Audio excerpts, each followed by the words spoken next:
sementeryo na pagdala na papuntang sementeryo, pero dahil nag-keep way para sa mga motorista, naging magandang kalsada na tumagal na dito. Madadala natin sa parting unahan yung sementeryo, yung sa public cemetery ng Dasmariñas, at saka yung isang private cemetery sa syudad. Sabi may capacity, may kakayanan na mabili ng sariling lupa na Manila Memorial.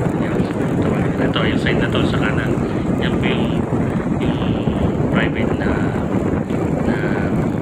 libingan. Ito sa kaliwang side, yung kulay green, yan po yung project na LGU dito, yung public cemetery. So napakaganda dito guys sa Dasmariñas, kasi dito meron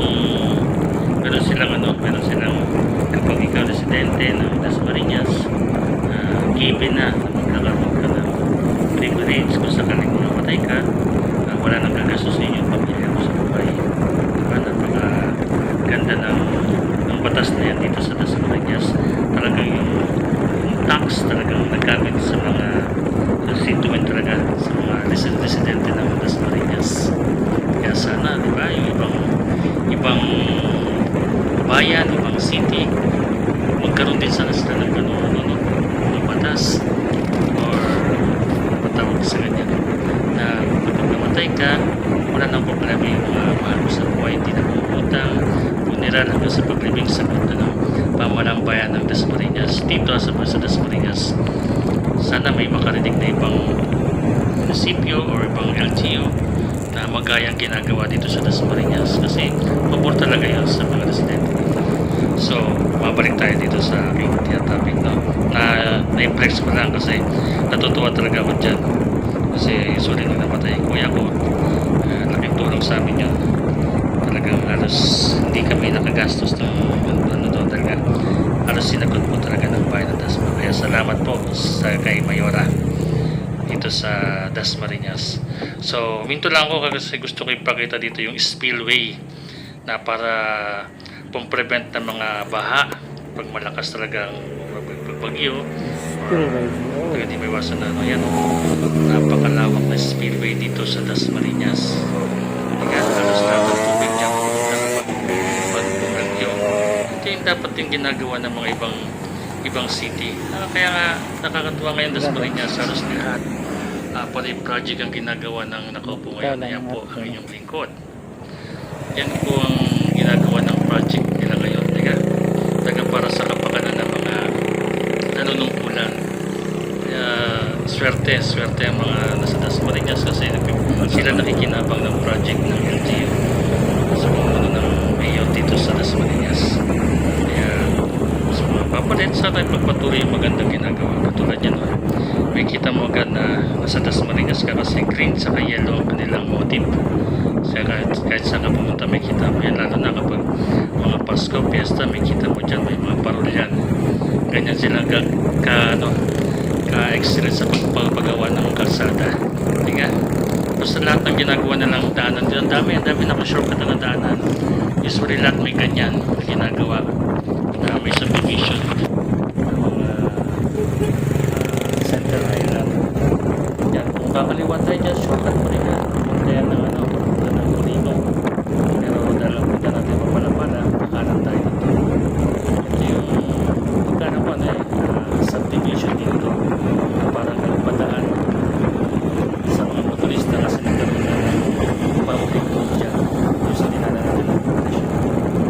So kaya ikaw na dito, iwas traffic kasi usually nagkapag-ilaw ng parang sa palabas ng GMA kasi may ginagawa ito na dyan para makalesar mo, makabawas ka sa mga sakyan sa kalsada at may iba naman daan, pwede ka dito na pagpakaliwa mo ito ng GMA. So makanan tayo ng pala-pala daan sa uli na ito sa likod natin ito ang Governor's Drive na dito sa tres ito. Kaya ito yung ginagawa natin, nakakapita nyo rin ang maganda ito sa ito. Nagkano na siya siyempre sa tagal ng kalsada na may pagkano sa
traffic, kaya kaunting pasensya lang.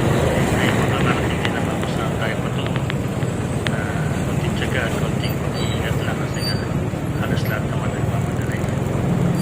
Kaya medyo haba-haba ng pasensya na pag na-encounter na itong traffic. Ahead ka sa dadaanan mo kasi kaya pala medyo traffic kasi pala yung side na dinadaanan ko tapos pala kaya one way na lang siya, two way na lang sana naman ginagawa construction yung right side so natapos na mo yun siyempre para sa kaliwala na ginawa din ng mga motorista na dami ito. Kaya pala medyo nag-build up talaga siya. Ano na kayo? Medyo pahapon. Medyo talagang madaming sakit na dadagsak. Pag dumaretso tayo dyan guys sa Punta na Ginaldo Highway, kaliwa ka din sa tulo, huwag kakaliwa ka doon. Patagaytay yan. Kasi silang Tagaytay. Pero kumanan tayo eh. Kaya po, pupunta tayo kasi ng mga pala. So ayan ang SM Dasmariñas dito sa Cavite. Sa kanan side ko. Dito kita nyo naman napakalawag ng kalsada talaga binigyan ng space ng SM kaya maluwal ang mga dumadaan dito. Pupunta ka sa nila itong side nila parking pero dire-diretso ka pinto sa kanan side naman. So ganoon lang guys, yan lang naman ang pinapoint ko.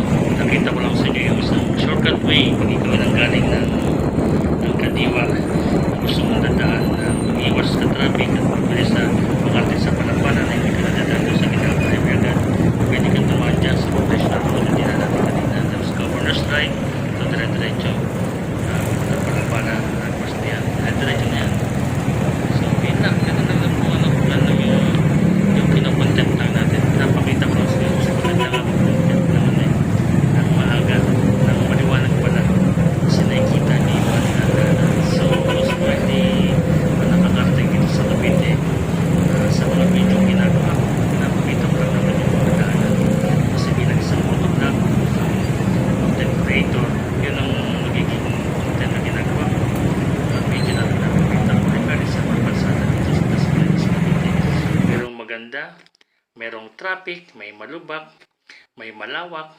pero given na yan marami sasakyan na dumadaan eh. Hindi naman maiwasan talaga yan. Ang kailangan mo lang dito, pag driver ka, konting hinahon lang, tsaka konting tiis sa mga dinadaanan mo, sa mga pagdadrive mo, huwag mainit ang ulo para iwas din naman sa disgrasya at iwas din sa road rage kasi wala namang mangyari dyan eh. Imbes na maluwal ang buhay mo, magkakaroon ka pa ng problema. So guys, ayan, yung kaliwang side naman yan ang Robinson Palapala. So, paano guys, hanggang dito na lang muna ito. Huwag kakalimutan manood sa mga susunod kong video para magkaroon kayo ng familiarization dito sa mga diadaanan ko dito sa Cavite. Paano, hanggang dito na lang. Bye-bye!